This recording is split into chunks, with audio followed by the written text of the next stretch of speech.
The sun dipped below the North Carolina horizon, casting warm hues over the highway as Staff Sergeant Ryan Dalton pulled his dusty blue Ford pickup truck into Wilson's gas station. The small, lonely station sat just outside Fort Carson, its flickering neon sign casting a faint glow in the dimming light. Having returned from 15 months in Afghanistan, Ryan found that even the sight of an everyday American gas station felt surreal. Gravel crunched beneath his tires as he parked by pump number 3. Still in his neatly pressed military fatigues, he hadn't even taken a moment to change after touching down. All he could think about was the surprise waiting for his wife, Megan, and their 6-year-old daughter, Lily.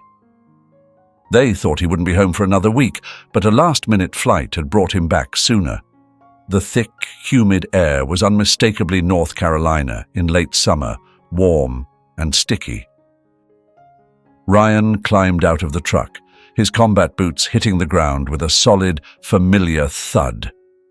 Stretching his tall frame to ease the stiffness from hours on the road, he looked younger than his 32 years, save for his eyes that had witnessed more than anyone should. Inside his wallet, Ryan had kept a crayon drawing Lily had sent him 2 months back. Folded with care, the picture showed 3 stick figures with broad smiles standing in front of their home. In shaky letters, Lily had written, "Come home soon, Daddy." A soft smile touched Ryan's face. Soon, he thought, Daddy's finally home. The station was quiet. Only one other car parked near the entrance of the convenience store. Through the glass, Ryan saw an elderly clerk engrossed in a newspaper. The ordinary scene felt almost surreal after the intensity of a combat zone. Sliding his credit card into the pump, his instincts, always on high alert, kept him aware of his surroundings. His gaze quickly noted the security camera above the store, the blind spots behind the ice machine, and the lines of sight to the highway. These observations had saved his life overseas. Here, they were echoes from another world. As he filled the tank, he pictured the surprise he had planned. Megan would probably cry. She always did when he returned. Lily, on the other hand, would undoubtedly leap into his arms. At her age, he was still her hero. He had missed her last birthday, but the little teddy bear in his duffel, wearing an army uniform like his, was a small attempt to make up for it. A breeze carried the aroma of pine and nearby barbecue, a refreshing change from the dusty Afghan air he'd left behind. As the first crickets began their evening chorus, everything felt so beautifully ordinary, yet oddly special. Ryan glanced at his watch. 7:45 p.m. If he drove without stopping, he could be home by 9:30. Megan usually tucked Lily in around 8:30, but his little girl always managed to beg for just one more story. He was sure they'd still be awake by the time he got there. When the pump clicked off, he replaced the nozzle and screwed the gas cap back on. He considered grabbing a bottle of water and maybe a cup of coffee to stay alert for the last leg of the drive. Fatigue from the long trip was creeping in, despite his excitement. Just then, he caught the faint rumble of approaching motorcycles. The sound grew louder, vibrating through the quiet station, and instinctively, Ryan felt his senses heighten. 3 motorcycles emerged on the highway, their headlights cutting through the dusk. The riders turned into the station, their engines roaring. The bikes were big, gleaming with chrome and custom designs, their riders clad in leather vests marked with patches. As they circled to the other side of the pumps, Ryan stood tall, maintaining a neutral yet alert expression as their gazes lingered on his uniform. Years of handling hostile situations had taught him to read the subtle signals of approaching trouble. Little did these bikers know, they were about to mess with the wrong soldier. The 3 motorcycles prowled around the gas station like sharks, their engines rumbling against the dusk. They finally lined up, parking their bikes in a row near the store's entrance, deliberately taking up extra space. Ryan observed them out of the corner of his eye, keeping a composed expression while sizing up each man. The leader was unmistakable, a giant of a man, towering over 6 feet with a wild grey beard and arms covered in faded tattoos. His leather vest bore the insignia of Road Devils, NC, along with patches marking him as the club's president. The other 2 riders were smaller but still menacing, one bald and the other wearing a bandana. As they dismounted, their boots crunched against the gravel, and the leather of their gear creaked with each movement. Their loud voices and raucous laughter seemed pointedly directed at Ryan, even though he gave no indication of noticing them. Ryan continued filling up his tank, wiping his hands on a paper towel when he was done. He'd seen men like this before, bullies eager for a reaction. "Well, what do we have here?" the leader called out, his voice loud and mocking. "Looks like one of Uncle Sam's little soldiers decided to pay us a visit." His companions snickered on cue, like extras in a bad movie.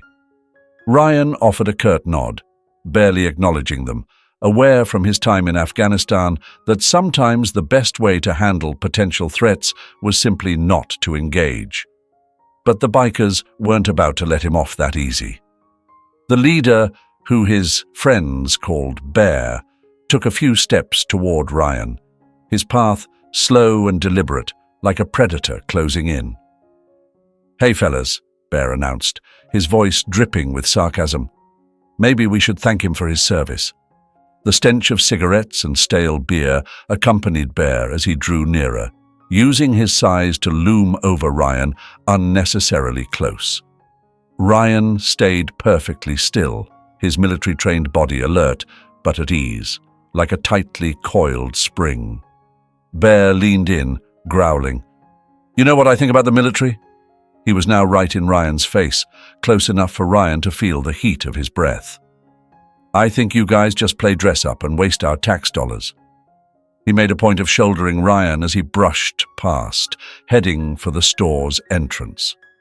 The other 2 followed Bear's lead, each making a point to jostle Ryan on their way by. The one with the bandana spat on the ground near Ryan's boots, and the bald one muttered something about government puppets. Through it all, Ryan remained motionless, his face betraying nothing. But he was mentally noting every detail, the slight limp in Bear's right leg that hinted at an old injury, the bald guy's left hand hovering near his belt, likely hiding a weapon, and the nervous energy of the one with the bandana making him the most volatile. Inside the store, the elderly clerk, eyeing the scene with growing unease, instinctively moved his hand closer to the phone behind the counter. The fluorescent lights buzzed as Bear and his crew entered the store, the bell above the door jingling with a lightness that sharply contrasted the tension building in the air. Ryan took a slow, calming breath, much like he used to before leading his squad on patrol. The calm evening he'd been enjoying had evaporated, replaced with a taut sense of familiarity. As he made his way to the store, he thought about his wife and daughter waiting at home. He wasn't looking for trouble. He'd seen more than his share. But some things are inevitable, no matter how much you try to avoid them. The bell above the door chimed again as Ryan walked inside, stepping into a simmering situation on the verge of boiling over. The blast of cold air from the AC hit his face, contrasting sharply with the muggy evening outside. Behind the counter, Frank, the elderly clerk with a name tag that had seen better days, watched with wary eyes. 30 years running the store had given him a nose for trouble, and he could sense it brewing. Bear and his friends spread out through the narrow aisles, accidentally knocking items off shelves as they went. The bald one, called Spike, had positioned himself near the coffee machine, purposefully blocking access, while the man with the bandana, nicknamed Snake, was yanking the cooler doors open and shut with unnecessary force. Ryan made his way calmly to the bottled water section, his senses sharp and ready. 15 months in Afghanistan had trained Ryan to read danger in the air, to sense every flicker of threat without showing it. He could feel Bear's eyes on him through the reflection in the chip aisle's glass, waiting, watching for any sign of weakness or anger. "Hey, soldier boy!" Bear's voice cut through the silence of the small convenience store, loud and taunting. "Think you're some kind of hero, huh?" He crushed a bag of chips in one huge hand, letting it crinkle and collapse before tossing it carelessly back on the shelf. "My cousin signed up and came home in a body bag. What do you think about that?" Calm and controlled, Ryan picked up his water bottle, his movements steady, unaffected. He'd seen men like Bear before, trying to spark something, waiting for an excuse to lash out. This was a setup he knew well. Beta reaction, twist it, then cry self-defense. It was an old playbook. "Can't even answer a simple question, huh?" sneered Snake, slamming shut a cooler door with a loud clang. "Guess they don't teach manners in the army anymore." He let out a laugh, a high-pitched, jarring sound that contrasted with his tough guy act. Behind the counter, Frank, the elderly clerk, took in the scene with knowing eyes. As a Vietnam vet himself, he recognized the focused calm in Ryan's gaze, a look only someone who'd faced real battle could have. His hand lingered near the store phone, ready to dial 911 if things got out of hand. Ryan moved toward the coffee station, but Spike blocked his way, planting himself firmly between Ryan and the coffee machine. "Excuse me," Ryan said, his voice low but steady, with the commanding calm of someone used to being in charge. "What's that?" mocked Spike, leaning in, hand cupped to his ear. Did the toy soldier say something? He made a show of pouring himself coffee, spilling it purposefully on the floor. "Oops," he sneered. "Guess we'll need the military to clean that up." Bear ambled over, his heavy boots leaving muddy streaks on the freshly cleaned floor. He positioned himself next to Spike, forming an unyielding wall of leather and attitude. "You know what I think," he growled, his voice close enough for Ryan to see every grizzled hair in his beard. "I think you army types strut around in your fancy uniforms like you're owed something. Like we're all supposed to drop everything and say thank you." Ryan didn't respond, keeping his gaze straight ahead, though every muscle in his body was tense and ready. Years of close combat training had prepared him for this exact scenario, to deal with multiple threats in tight quarters.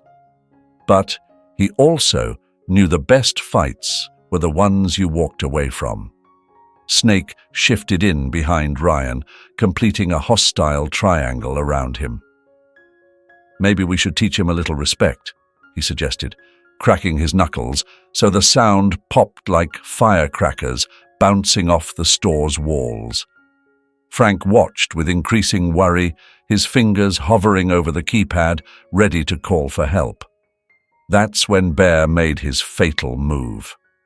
Reaching out with one thick hand, he grabbed the American flag patch sewn onto Ryan's shoulder. "So, what's this worth to you, soldier boy?" he sneered, giving the patch a hard yank. "Think you're really tough?" Time seemed to pause. Ryan's expression didn't change, but something in his eyes shifted, an internal switch flipping as he shifted from silent observer to seasoned soldier. The three bikers had crossed a line that couldn't be uncrossed. The air in the store grew tense, almost electric under the buzzing fluorescent lights. As Bear tugged at the flag patch, oblivious to the danger he'd just invited, he went on, "You army guys think you're heroes, don't you? What's heroic about dropping bombs from a safe distance, huh? He pulled again, threads starting to fray and snap. Standing still, Ryan thought of the brothers he'd lost overseas, Private Jenkins, who'd stepped on an IED protecting children, Sergeant Rodriguez, who'd taken a bullet to save a wounded civilian, Captain Taylor, who'd sacrificed his life for the team. Those were heroes. Snake leaned in closer, emboldened by Ryan's silence, not realizing how quickly everything was about to change. Maybe he's scared, Spike sneered, reaching over to jab Ryan in the back. Not so tough without your whole unit behind you, huh? He laughed, a grating sound that echoed off the store's glass. Hey, Bear, how about we take his uniform as a little keepsake? It'd make a killer Halloween costume. Spike's fingers, grimy and slick with grease, grabbed at Ryan's sleeve. And then Bear made his final, fatal error. He spat on the floor, just inches from Ryan's polished boots, and muttered, "You're dead, Army buddies. Probably better off that way. At least they don't have to keep pretending to be heroes." Under the flickering fluorescent lights, Ryan slowly turned, his eyes locking onto Bear's with a cold, calculating stare. Frank, an old veteran observing the scene, felt a shiver travel down his spine. Ryan wasn't showing rage or fear, but a quiet, professional intensity that cut deeper. "I've seen men like you before," he said, his voice low yet steady, carrying across the store. "In every place I've served, there are always bullies who mistake decency for weakness." Ryan spoke with the precision of a field report, his words measured and sharp. Bear hesitated, momentarily thrown off by something in Ryan's tone, loosening his grip on the flag patch he had started to tear. Only now did he take note of the rows of ribbons on Ryan's chest, the Special Forces insignia, the Ranger tab. His eyes widened, realizing he'd gravely miscalculated. "You better watch yourself, soldier boy," Snake threatened, though his voice wavered, betraying his unease.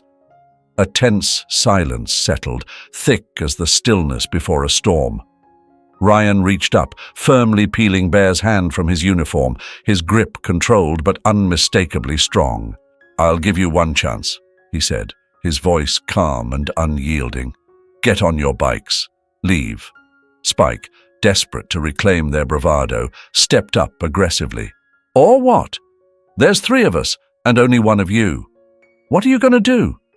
Ryan didn't answer right away. He let his gaze linger on each of them, one by one, the same look he'd worn clearing buildings in Afghanistan.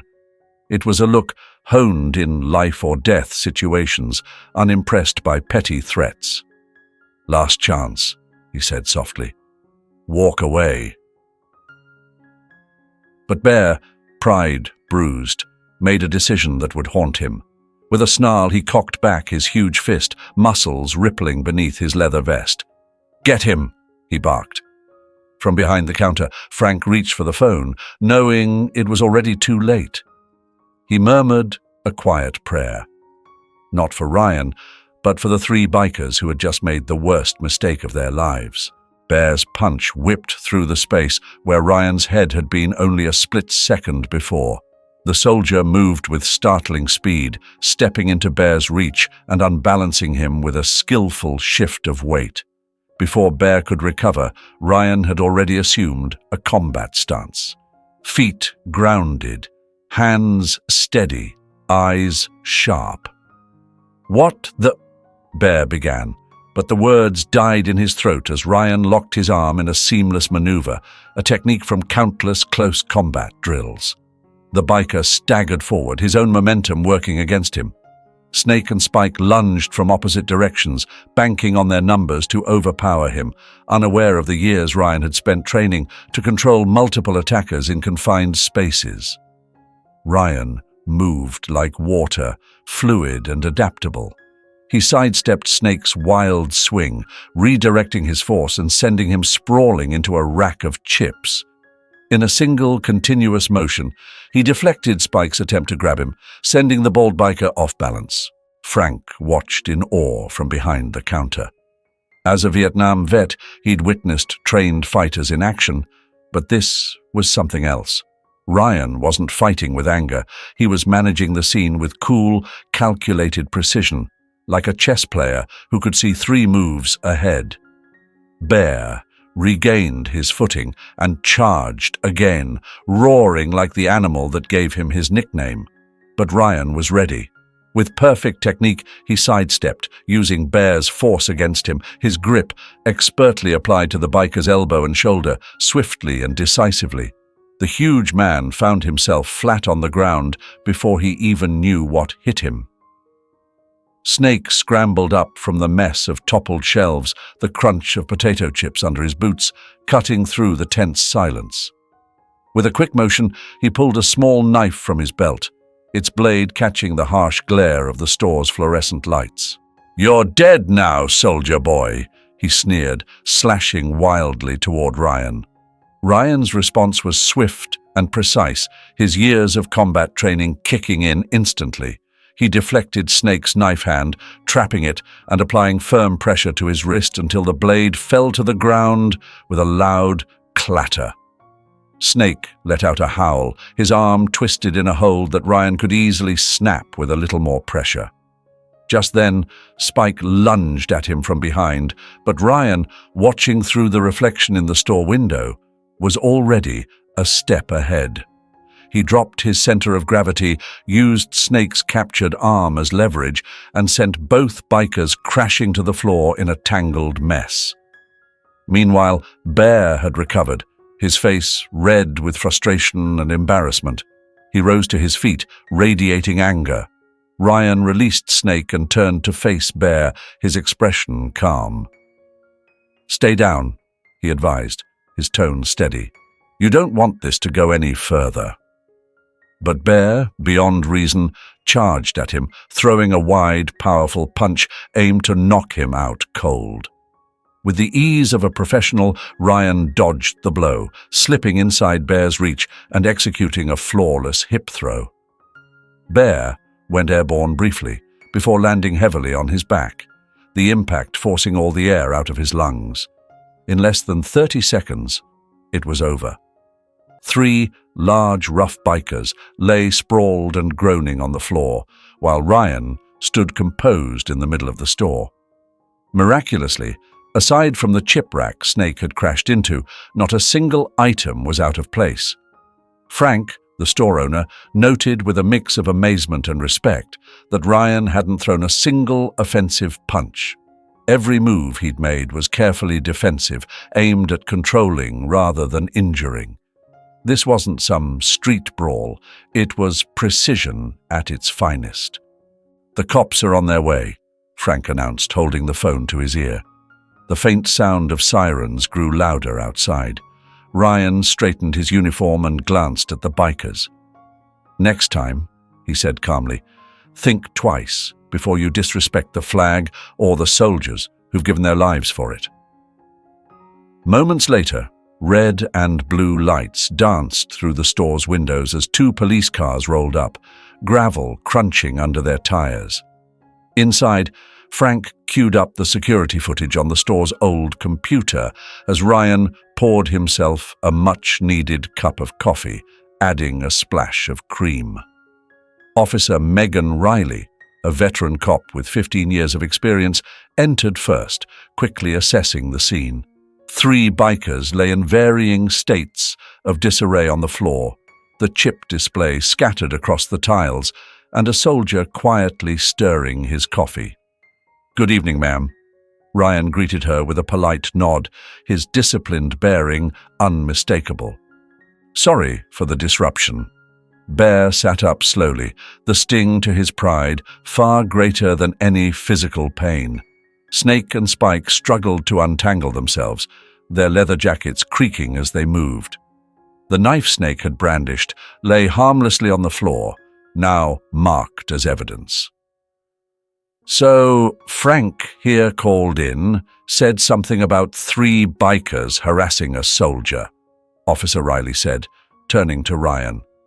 Her partner, Officer Taylor, was already checking on the bikers to ensure none of them needed immediate medical help. That's right, Ryan replied, clear and to the point.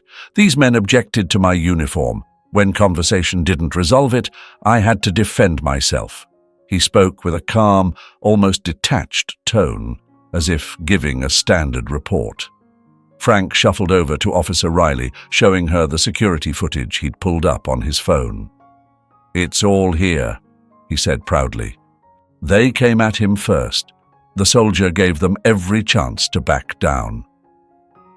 The officers watched the video, eyebrows raised as they saw the efficiency with which Ryan had handled the situation. Special Forces, Officer Riley asked, noting the patches on Ryan's uniform. Yes, ma'am. Staff Sergeant Ryan Dalton, just back from Afghanistan. Bear, still wobbly but determined to save face, managed to get to his feet. We want to press charges, he demanded, though his voice had lost the bravado it once carried. He attacked us first. Officer Taylor glanced up from his notepad. Sir, the video clearly shows you threw the first punch. Then, holding up Snake's knife, he added, and bringing a weapon into the mix? That takes things to a whole new level. Snake's face drained of color. With his criminal record, a knife at the scene spelled disaster, a near-certain parole violation. Spike, slumped against the wall, stared at his boots, his bravado fully gone. Here's how this goes, Officer Riley declared firmly. We're taking everyone's statements, but based on the video and eyewitnesses, this was self-defense, plain and simple. She turned back to the station as her team began reading rights and gathering testimonies. Just then, Frank handed Ryan a steaming cup of coffee. This one's on me, son, he said, his voice rough with feeling. Brings back memories of '69 outside Saigon. Ryan listened with respect as Frank recounted a quick story from the war, showing how combat bonds generations of soldiers. Frank's eyes grew misty as he recalled his own homecoming, a world away from today's scenes. Outside, more patrol cars rolled up. Officers were checking IDs, discovering Bear had outstanding warrants and Snake was in violation of his parole. The tough facades the bikers had clung to crumbled fast in the face of real consequences. Officer Riley came over to Ryan once more. You handled that perfectly, Sergeant, she said approvingly. Minimal force, no serious injuries, clear-cut self-defense. You're free to go. Oh, and welcome home. Ryan thanked her, grabbed his coffee and water, and started to leave. As he passed the bikers, now cuffed, Bear looked away, unable to meet his eyes. The towering biker had learned a hard lesson about judging others by appearances rather than skill. Frank, watching from the counter, called out as Ryan headed for the door. Hey, Sergeant, next time you're around, the coffee's always on the house. Back at the police station, activity buzzed as Bear, Snake, and Spike sat, separated in interview rooms, their tough exteriors crumbling. Detective Carter, a 20-year veteran, reviewed their records on his computer, shaking his head in disbelief. So, let me get this straight, he said to Bear, whose real name turned out to be Stanley Taylor. You thought it was smart to pick a fight with a Special Forces soldier. His tone held both amusement and disappointment. Bear slumped in his chair, his massive shoulders drooping. With his leather vest taken in as evidence, he looked surprisingly ordinary in an old Led Zeppelin t-shirt, faded and worn. We didn't know he was Special Forces, he muttered. In another room, Snake faced his parole officer, Mrs. Jenkins, whose steely eyes said she'd seen it all. A knife, she stated, her voice slicing through the air. You brought a knife to a fistfight at a gas station. Do you even understand what that does to your parole? Meanwhile, back at Wilson's gas station, the evening returned to its usual quiet rhythm. Frank rearranged the chips display, but he kept pausing to re-watch the security footage on his phone. He showed it to any customer who'd watch, pride thick in his voice, as if he'd been in the fight himself. "See that move?" he'd say, pointing at the screen. "That's what they taught us back in Nam.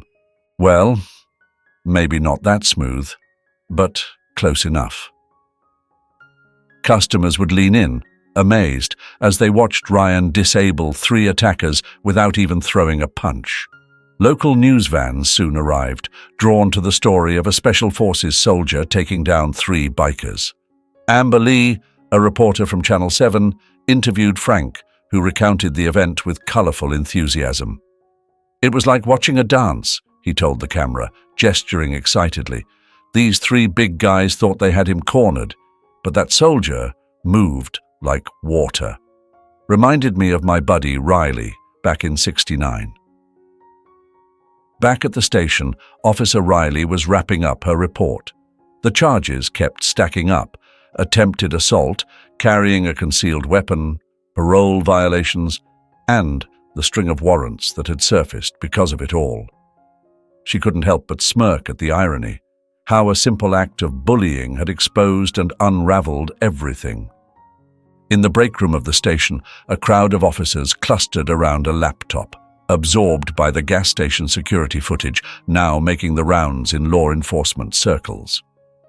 "That's exactly how you handle a group attack," the department's self-defense instructor remarked with admiration. "Perfect textbook techniques."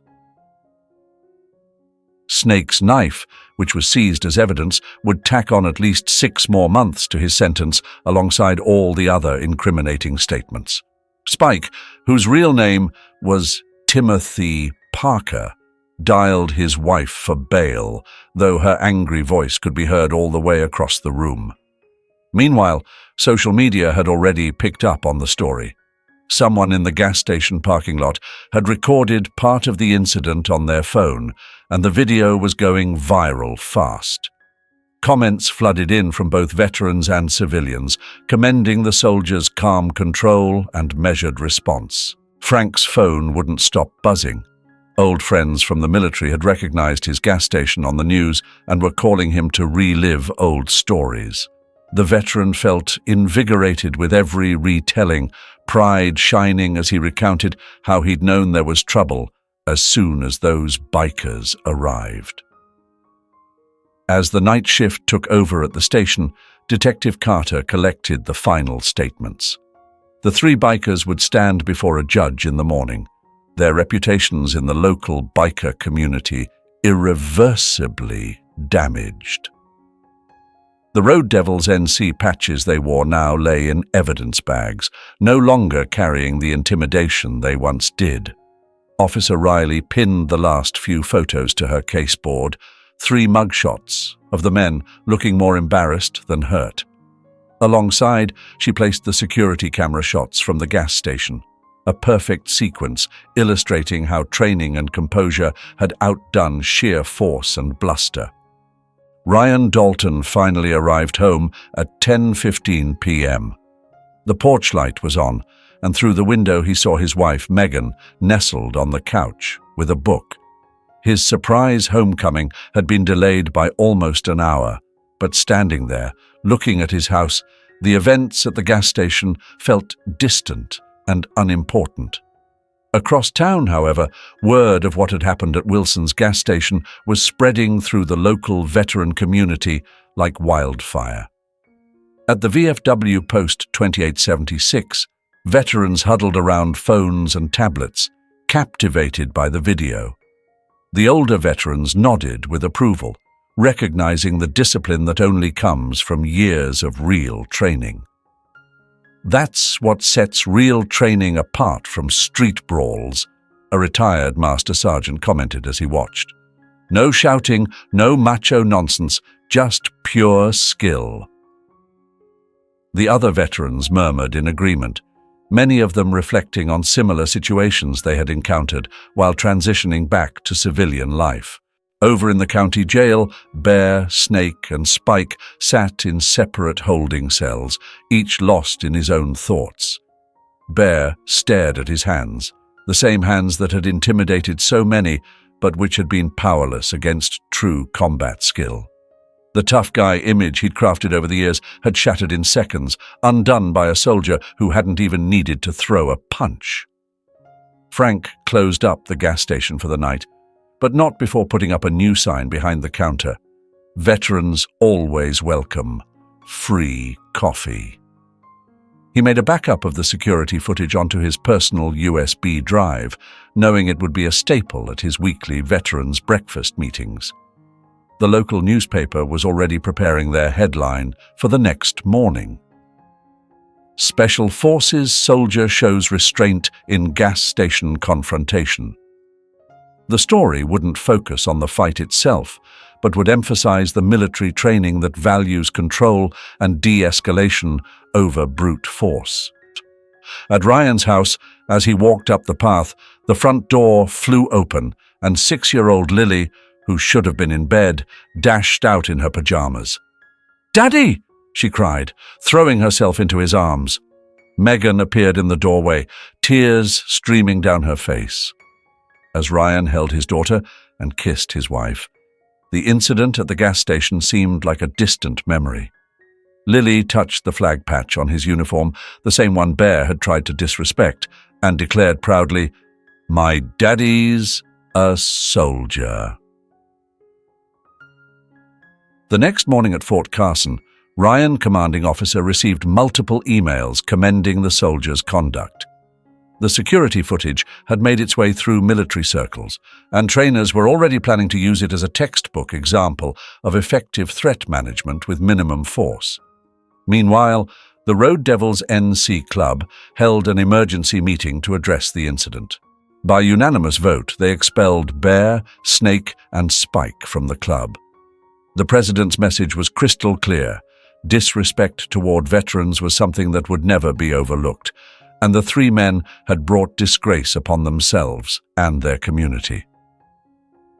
A week later, Frank hosted his usual breakfast gathering for veterans at the gas station. The small shop was filled with former service members from various conflicts: Vietnam, Desert Storm, Iraq, Afghanistan. Men and women who shared stories, enjoyed complimentary coffee, and reflected on how their military training continued to shape their lives long after service. During her morning patrol, Officer Riley stopped by to check in.